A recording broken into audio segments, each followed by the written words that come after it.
ایک شخص کو سزائے موت ہو گئی.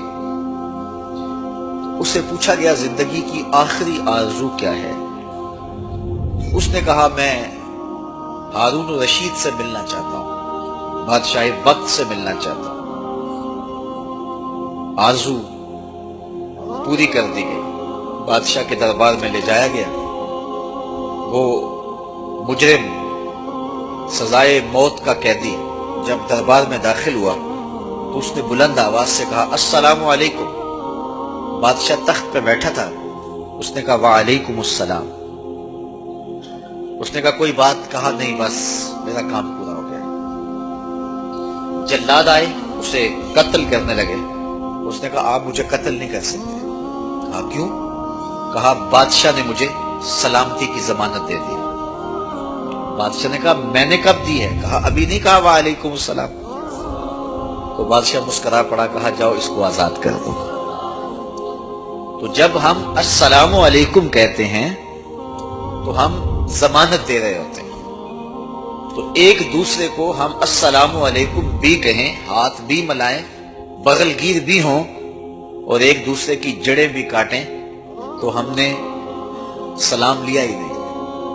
تو حضور علیہ السلام اپنی امت کو یہ تعلیم دے رہے ہیں کہ سلام کے کلچر کا فروغ کرو. حضور یہ فرما رہے تھے اے لوگو سلام کو پھیلاؤ، کھانا کھلاؤ، صلہ رحمی کرو. جب لوگ سوئے ہوئے ہوں تو مصلی بچھا کے نماز پڑھو تو رب کی جنت کے اندر سلامتی کے ساتھ داخل ہو جاؤ گے. یہ حضور نے جنت میں داخل ہونے کا نصاب دیا. سلام پھیلاؤ، ایک دوسرے کی خیر خواہی کرو، السلام علیکم کے کلچر کو فروغ دو اور خلوص سے دل سے اپنے مومن بھائی کو سلامتی کی ضمانت فراہم کرو.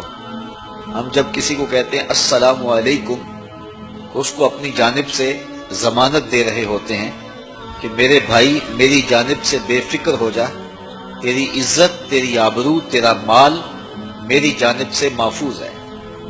اور وہ جواباً کہتا ہے وعلیکم السلام.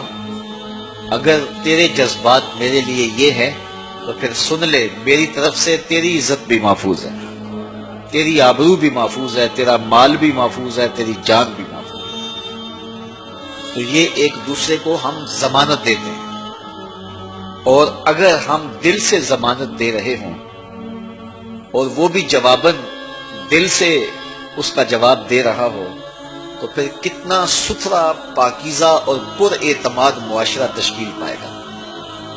کہ میں آپ کو کہوں السلام علیکم تو آپ میری جانب سے بے فکر ہو جائیں.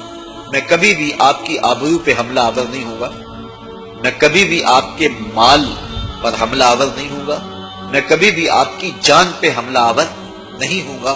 اس لیے کہ میں کہہ چکا ہوں السلام علیکم، تمہارے اوپر سلامتی ہو. اپنی جانب سے میں ضمانت دے دی اور آپ نے مجھے ضمانت دے دی وعلیکم السلام. تو میں آپ کو ضمانت دے دوں، آپ مجھے ضمانت دے دیں، ہم ہمسایوں کو ضمانت دے دیں، ہمسائے ہمیں ضمانت دے دیں، اہل محلہ کو ہم ضمانت دیں، اہل محلہ ہمیں ضمانت دیں، بستی کے لوگ ہمیں ضمانت دے دیں، ہم بستی کے لوگوں کو ضمانت دے دیں، شہر کے لوگ ہمیں ضمانت دے دیں اور شہر کے لوگوں کو ہم ضمانت فراہم کر دیں، رشتہ داروں کو ہم ضمانت دیں، وہ ہمیں ضمانت فراہم کریں. تو مجھے بتائیں کہ کتنا پر اعتماد معاشرہ تشکیل پائے گا. اور کسی کو ہم جب ملتے ہیں تو پہلا قول ہی ہمارا السلام علیکم ہوتا ہے. پتہ نہیں لوگ اسلام پر دہشت گردی کی تہمت کیسے لگاتے ہیں. اسلام تو ہمیں تعلیم ہی دیتا ہے جب ملو تو السلام علیکم کہو. تو اسلام تو سلامتی کا دین ہے، اسلام تو امن کا دین ہے، اسلام تو محبت کا دین ہے.